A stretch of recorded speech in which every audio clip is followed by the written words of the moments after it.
Hi guys, कैसे आप सब? I am Sumit Agarwal, your reasoning faculty. बहुत लोगों का कंफ्यूजन रहता है कि बैंकिंग के लिए पढ़े या फिर एसएससी के लिए पढ़े। अब देखो, दोनों ही एग्जाम्स बहुत बढ़िया है। तो उन दोनों में क्या डिफरेंस है, कौन सा बेटर होगा, वो अपने आज डिस्कस करेंगे। एंड सबसे इम्पोर्टेंट, लास्ट में मैं आपको बताऊंगा कि रियलिटी चेक क्या है, जो एक्चुअल रियल वर्ल्ड में क्या, कौन सा बेटर है, किसके क्या प्रॉज एंड कॉन्स है, वो अपने लास्ट में डिस्कस करेंगे। ठीक है, वो अपना बहुत ही प्रैक्टिकल वे में मैं बताऊंगा। और मैं आपको ये बताने के लिए इसलिए सक्षम हूँ क्योंकि मैंने आईबीपीएस पीओ क्लियर किया था 2022 में। तो मैं एक स्केल 1 ऑफिसर रह चुका हूँ एक पब्लिक सेक्टर बैंक में। एंड मेरा खुद का भाई वो प्रिवेंटिव ऑफिसर है अभी कस्टम्स में। तो ठीक है, तो इसीलिए मैं आपको एक बहुत ही अच्छी तरीका से इंसाइट दे पाऊंगा कि दोनों के क्या प्रॉज एंड कॉन्स है। तो चलिए स्टार्ट करते हैं। देखो, ये अपना एजेंडा है, ये टॉपिक्स पे अपने पहले डिस्कस कर लेते हैं, फिर लास्ट में अपने देखेंगे मेन जो है रियलिटी चेक। अब देखो, जॉब प्रोफाइल डिस्कस करते हैं। जॉब प्रोफाइल क्या है? जो बैंक्स में क्या है, आपके बैंक्स में मेनली कस्टमर डीलिंग होती है। आपको डायरेक्ट कस्टमर से डील करना होता है। कभी आपको आरटीजीएस वगैरह करनी होती है, कभी ड्राफ्ट वगैरह करनी होती है, अकाउंट खोलने होते हैं, कैश में बैठने होते हैं, मतलब वगैरह वगैरह। ठीक है, आपको लोन्स प्रोसेस करने होते हैं। ठीक है। एंड जो एसएससी के जो जॉब रोल है उसमें ज्यादातर आपके administrative functions and public service रहेगी, उसमें आपको कस्टमर डीलिंग नहीं करनी होती है। ठीक है, तो जॉब प्रोफाइल में तो ये है मेन डिफरेंस। ठीक है, अब सैलरी एंड पर्क्स का देखते हैं। अब सैलरी और पर्क्स क्या है? जो बैंकिंग की और एसएससी की जो जॉब्स में सैलरीज ऑलमोस्ट सेम है, बट बैंकिंग में थोड़ी सी ज्यादा है। बट अभी आपके जो 8 पे कमीशन आ जाएंगी तो उसके बाद ऑलमोस्ट बराबर हो जाएंगी बैंक की और एसएससी की सैलरी। ठीक है, बट बैंक्स में क्या है कि आपके अलाउंसेस वगैरह बहुत है, जैसे कि आपको फर्नीचर अलाउंस वगैरह मिलता है। ठीक है, एंड सबसे अच्छी बात क्या है कि अगर आपको हाउस लोन लेना है तो जो होम लोन में ना आपको बहुत कम रेट में, कम रेट ऑफ इंटरेस्ट में होम लोन मिल जाता है, जो कि एसएससी में पॉसिबल नहीं है। ठीक है, तो ये एक बहुत ही अच्छा बेनिफिट है बैंक जॉब्स में। ठीक है, अब वर्क लाइफ बैलेंस। ठीक है, वर्क लाइफ बैलेंस में क्या है कि बैंकिंग की जॉब जो है उसमें अब लोगों का एक कंप्लेन रहता है कि बैंक में वर्क लाइफ बैलेंस नहीं। ऐसा है, बट ऐसा ऐसा नहीं है कि आपको हमेशा ऐसा मिलेगा। ये डिपेंड करेगा आपकी ब्रांच कौन सी है। अगर सपोज आपकी ब्रांच है अर्बन ब्रांच, वहां बहुत काम है, स्टाफ कम है, तो ऑब्वियसली आपको बहुत प्रेशर होगा, बहुत ज्यादा काम करने पड़ेंगे आपको। ठीक है, हो सकता है आप सुबह 10 बजे जाओ एंड आते आते आपके 7-8 बज जाए। ठीक है, बट अगर आपकी रूरल में पोस्टिंग है तो आपको 10 बजे जाना है एंड 5:15 में आप निकल सकते हो ब्रांच से।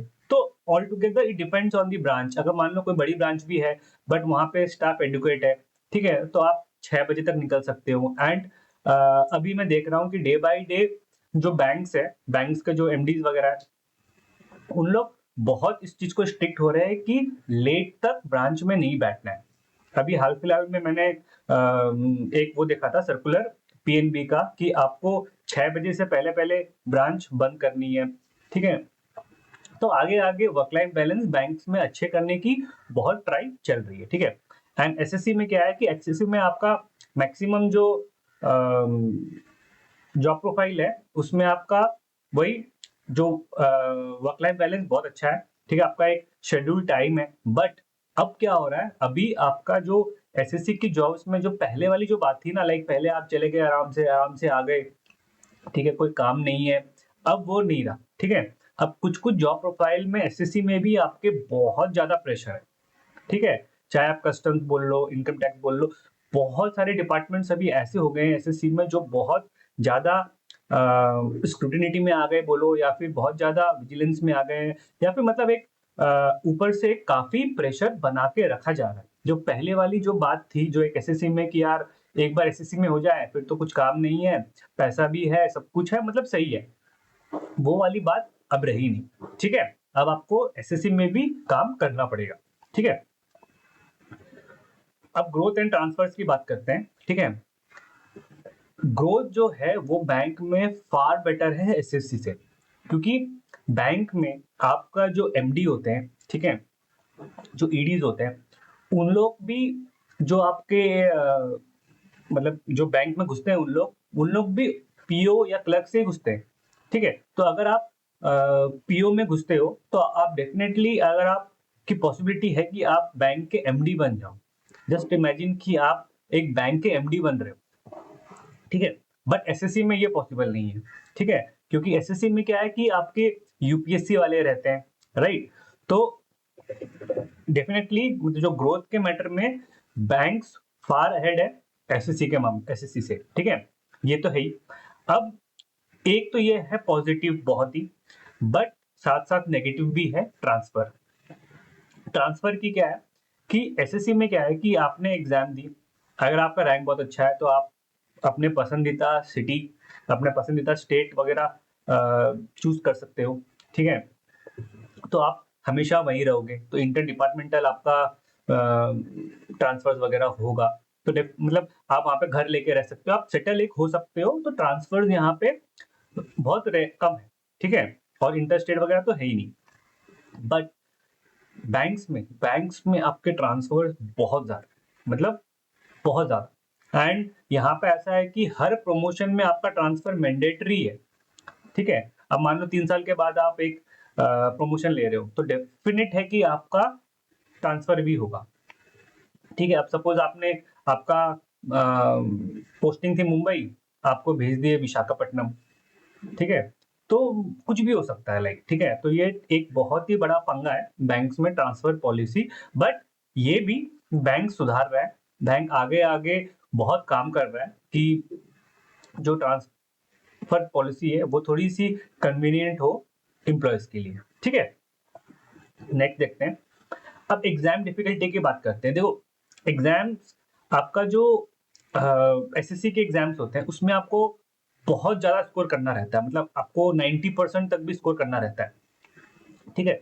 बट बैंक एग्जाम्स में क्या होता है कि आपको 50 60 या जो भी है, ठीक है, इतने में ही आपका स्कोर कर लोगे तो आपका सिलेक्शन हो जाता है। मतलब बोलने का मतलब क्या है कि बैंक के जो एग्जाम्स होते हैं उसके क्वेश्चंस डिफिकल्ट होते हैं बहुत एसएससी के एग्जाम में। बट देखो, डिफिकल्टी मैटर नहीं करती है, डिफिकल्टी इसलिए नहीं मैटर करती है क्योंकि सीट्स 100 है, 100 लोगों को लेना ही नहीं। तो पेपर अगर टफ आएगा तो सबके लिए टफ है, अगर पेपर इजी आता है तो सबके लिए इजी है। बट एसएससी में क्या है ना कि पेपर इजी है, बट कंपटीशन बहुत ज्यादा हाई है, मतलब बहुत ज्यादा। तो एग्जाम्स देने वाले लोग बहुत ज्यादा है, एंड इतना ज्यादा कंपटीशन है कि वहां पे मार्जिन ऑफ एरर है ही नहीं। बैंक्स में फिर भी आप लाइक पीओ में, एसबीआई पीओ या फिर आईबीपीएस पीओ के मेंस वगैरह एग्जाम्स में आपसे एक क्वेश्चन नहीं हुआ तो आप चलो ठीक है, आप कम बैक कर सकते हो, ठीक है। बट एसएससी में कम बैक करना बहुत टफ, क्योंकि एक एक नंबर में मतलब बहुत रैंक्स, बहुत ज्यादा रैंक्स का वेरिएशन आ जाता है, ठीक है। तो ये एक फैक्टर है, ठीक है। अब देखो, ये तो थी अपनी थ्योरेटिकल बात, ठीक है। ये थ्योरेटिकल बातें तो आपको कहीं पे भी मिल जाएगी, आप गूगल भी करोगे तो मिल जाएगी, ठीक है। अब बात करते हैं अपने रियलिटी चेक कि प्रैक्टिकली क्या होता है, जो रियल वर्ल्ड सिनेरियो क्या है, ठीक है। अब किसको बैंक के लिए पढ़ना चाहिए, किसको एसएससी के लिए पढ़ना चाहिए, ये डिपेंड करेगा रेस्पेक्टिव पर्सन पे, ठीक है। अब जैसे मैं आपको बताता हूँ, मान लो कोई एक बिगनर है, ठीक है। अब कोई बिगनर है, बिगनर के पास दो ऑप्शन है, सपोज कि उसको बैंक में जाना है, एसएससी में जाना है। अब अगर वो बिगनर को ऐसा है कि उसको जॉब अभी तुरंत चाहिए, तुरंत इन द सेंस आपने एग्जाम दिया, आपका टायर 1 टायर 2 या फिर प्रीलिम्स मेंस इंटरव्यू वगैरह सब कुछ जो भी हो गया, एंड आपको ऐसा है कि मेरे को रिजल्ट के बाद 2 3 4 महीना में पोस्टिंग चाहिए, ठीक है, मतलब सेम ईयर आपको सब कुछ चाहिए, तो आपको बैंक एग्जाम्स देना है। क्यों? क्योंकि यहाँ पे सारा प्रोसेस बहुत स्मूथ है, ठीक है।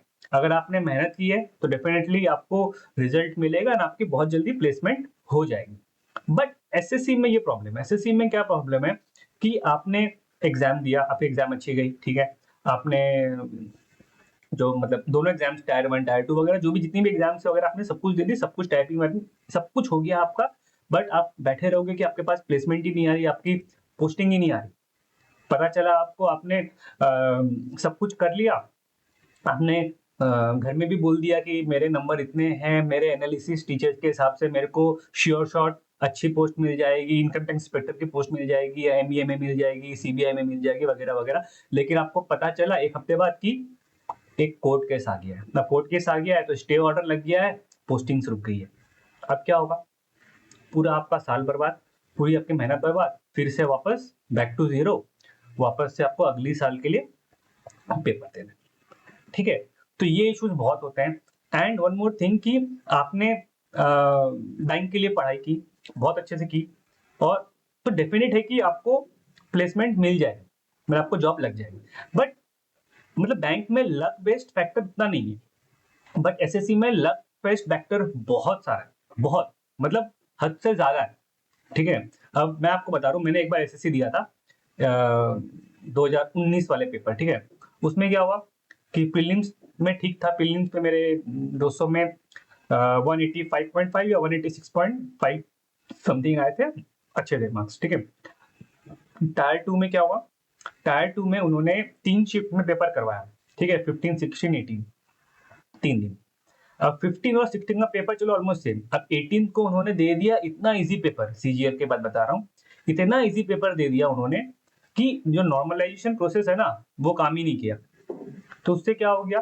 पूरा मतलब सब कुछ उलट पुलट हो गया। अगर वहीं पे उन लोग तीनों पेपर एक लेवल का रखते, या 19-20 रखते, तो मेरी अच्छी खासी मेरी जॉब लग जाती है वहां पे।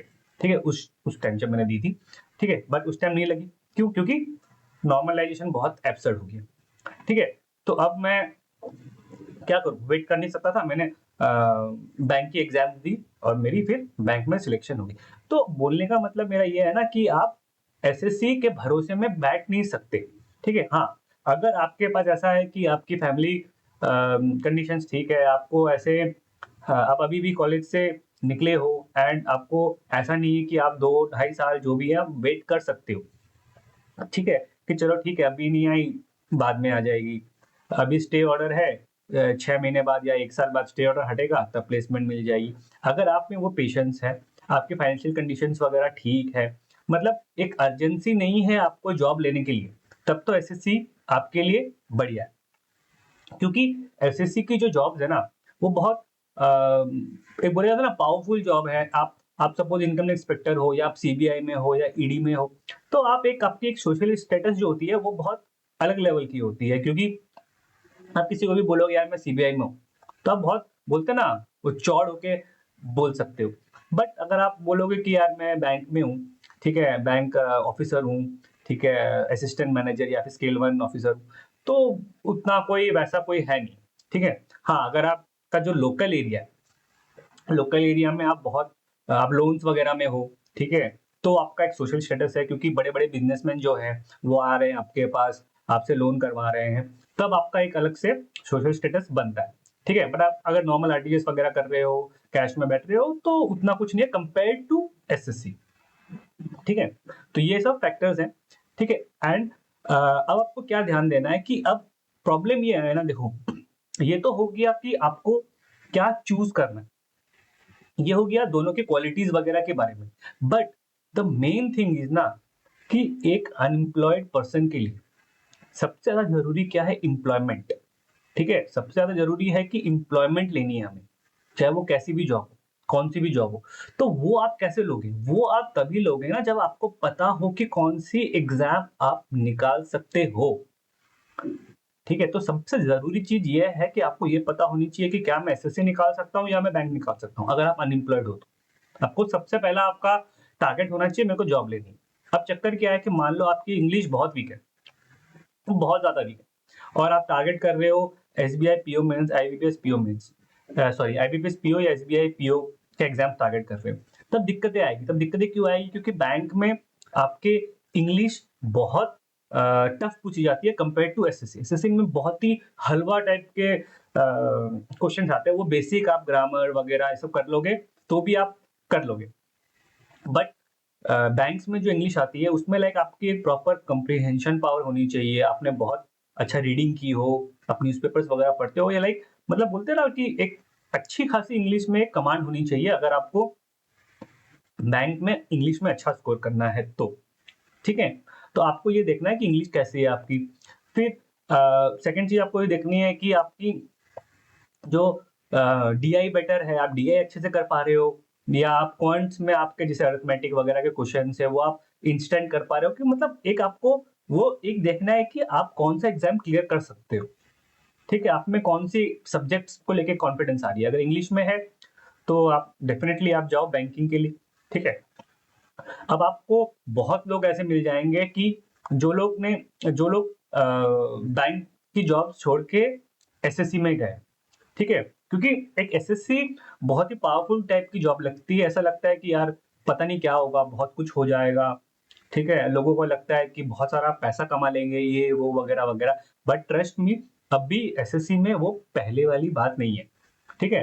तो पहला जैसा एसएससी अभी नहीं रहा है, अभी बहुत ट्रांसपेरेंसी आ गई है, ठीक है? एंड वन मोर थिंग कि जो एसएससी में है अभी जो वर्क प्रेशर है वो अभी बैंक जैसा नहीं है। बैंक में बहुत ज्यादा वर्क प्रेशर है, क्योंकि वहां पे अभी आपको थर्ड पार्टी जैसे इंश्योरेंस वगैरह भी सेल करनी पड़ जाती है, तो ये वो प्रेशर वगैरह है, ठीक है? बट एसएससी में भी अभी प्रेशर बढ़ रहा है, ठीक है? एंड वन मोर थिंग, देखो अगर आपको ऐसा है कि बैंक में आपको जाना है, ठीक है, और आपको स्टेबिलिटी चाहिए, ठीक है? उतना प्रेशर नहीं चाहिए आपको। घर में आपको मतलब 515 520 में आपको ब्रांच से निकल जाना है। अगर आपको ऐसी लाइफ चाहिए तो आप क्लर्क की एग्जाम दे सकते हो, ठीक है? आप क्लर्क की एग्जाम आपने क्लियर कर ली, तो आपको क्लरिकल जो जॉब मिलेगी उसमें आपको कोई नहीं रोकेगा 8 बजे तक या 7 बजे तक, ठीक है? आप सपोज आप कैशियर हो, ठीक है? आप कैश में बैठे हो, तो आप अपना कैश बंद करो, आप 515 520 में निकल जाओ। भले ही वो ब्रांच 8 बजे तक खुली हो, 9 बजे तक खुली हो, बट आपको कोई नहीं रोकेगा फिर, ठीक है? तो ये सब बेनिफिट्स अगर आपको चाहिए। एंड सेकेंडली आपको क्या है कि आपकी ट्रांसफर्स नहीं होंगी। आपकी ट्रांसफर्स जो होंगी वो ऑलमोस्ट आसपास के एरियाज में ही होंगी। ऐसा नहीं है कि आप अभी अ, दिल्ली में हो और आपको साउथ में भेज दिया क्लर्क को, ठीक है? ऑफिसर्स वगैरह में ये इश्यूज रहता है। और मैंने बहुत लोगों को देखा है कि जो लोग क्लर्क में हैं, ठीक है, वो सपोज 15 साल 20 साल से क्लर्क में ही हैं, उनको बैंक्स बोल रहा है कि आप प्रमोशन ले लो ले लो ले लो, बट वो प्रमोशन लेते ही नहीं है, क्योंकि एक बार प्रमोशन ले लिया तब से आपका वो ट्रांसफर वाला चक्कर स्टार्ट हो जाएगा, ठीक है? तो ये सब चीजें हैं। तो आपको खुद को एनालिसिस करनी है कि आप कहाँ हो, कितने आप डेस्परेट हो जॉब लेने के लिए, ठीक है? और कितना आप वेट कर सकते हो, कौन सी सब्जेक्ट्स आपकी स्ट्रॉन्ग है। जैसे रीजनिंग है, रीजनिंग बैंक में बहुत टफ आती है, ठीक है? बट देखो अब ये मत सोचना कि यार पेपर टफ इजी, ठीक है? ये तो आप भूल ही जाओ। क्यों भूल जाओ? क्योंकि वो तो सबके लिए सेम ही होगा। लेकिन एसएससी में बस ये है कि SSC is a very risky thing. Bank is not at all risky. Not at all risky मतलब कि अगर आप बैंक की प्रिपरेशन कर रहे हो, आपने अच्छे से मेहनत की है, आपके मॉक्स में अच्छे परसेंटाइल आ रहे हैं, तो there is maximum chance, very very high chance, ठीक है, कि आप एग्जाम क्लियर कर लोगे और सिलेक्शन ले लोगे। बट एसएससी में ऐसा मैंने बहुत बहुत बार देखा है, बहुत मतलब अनलिमिटेड, कि आपके मॉक्स में अच्छे परसेंटाइल आ रहे हैं, आप एकदम बोलते ना कि एकदम अलग हो, मतलब सब आपकी तारीफ कर रहे हैं, टीचर्स तारीफ कर रहे हैं, टीचर्स बोल रहे हैं कि यार तेरा तो सिलेक्शन हो जाएगा, आपके दोस्त यार बोले सिलेक्शन हो जाएगा, मतलब हर एक चीज में आप फोड़ दे रहे हो, मॉक्स वॉक स्कोर वो, लेकिन आप सिलेक्शन नहीं ले पाए। क्यों? क्योंकि एग्जाम में आप बैठे, अ, वो आपकी प्रीलिम्स में आपकी इजी शिफ्ट आ गई, नॉर्मलाइजेशन नहीं हुआ, या मेंस में आपकी ऐसी शिफ्ट मिल गई, वहां पे कुछ पंगा हो गया, या फिर आपने छोटे मोटे कोई एरर्स कर दिए, सिली मिस्टेक्स कर दी, क्योंकि वहां पे एसएससी में मार्जिन ऑफ एरर है नहीं, क्योंकि पेपर इज जैसे क्लर्क है, जो आरआरबी क्लर्क है, आरआरबी क्लर्क का पेपर हुआ, या फिर आपका ये आईबीपीएस क्लर्क है, वहां पे मार्जिन ऑफ एरर नहीं होती बैंक में भी, क्योंकि वो पेपर क्लर्क के बहुत इजी आते हैं, तो वहां पे आप सिली मिस्टेक्स या आपके पास चांसेस ऑफ इम्प्रूवमेंट, अगर आपने कोई गलती पहले कर दी है पेपर में, वो बहुत कम रहती है, ठीक है? बट एसबीआई पीओ मेंस वगैरह ये सब जो पेपर होती है उसमें आपके पास बहुत वो रहती है, स्कोप रहती है कि आप मार्क्स बढ़ा सको। ठीक है, कॉन्सेप्ट्स क्लियर है, आपने मेहनत की है, तो ऐसा नहीं है कि इट्स ओनली अबाउट स्पीड। ठीक है। हाँ, वन मोर थिंग कि अगर मान लो किसी को इंग्लिश में कॉन्फिडेंस नहीं है, ठीक है, और उसको बैंक में जाना है, तो आप आरआरबी के एग्जाम्स भी दे देते हो, उसको बोलते हैं रीजनल रूरल बैंक्स। ठीक है, वहां पे क्या है कि आपके क्वांट्स और रीजनिंग आते हैं, बट आपको इंग्लिश और हिंदी लैंग्वेज वगैरह में आपके ऑप्शंस रहते हैं। ठीक है, तो ये एक फैक्टर है कि अगर आपकी इंग्लिश बहुत ही वीक है, ठीक है, आपको एसएससी वाली इंग्लिश भी टफ लग रही है, हालांकि वो तो बहुत इजी होती है, तो आप आपके पास एक ऑप्शन है कि आप आरआरबी में जा सकते हो।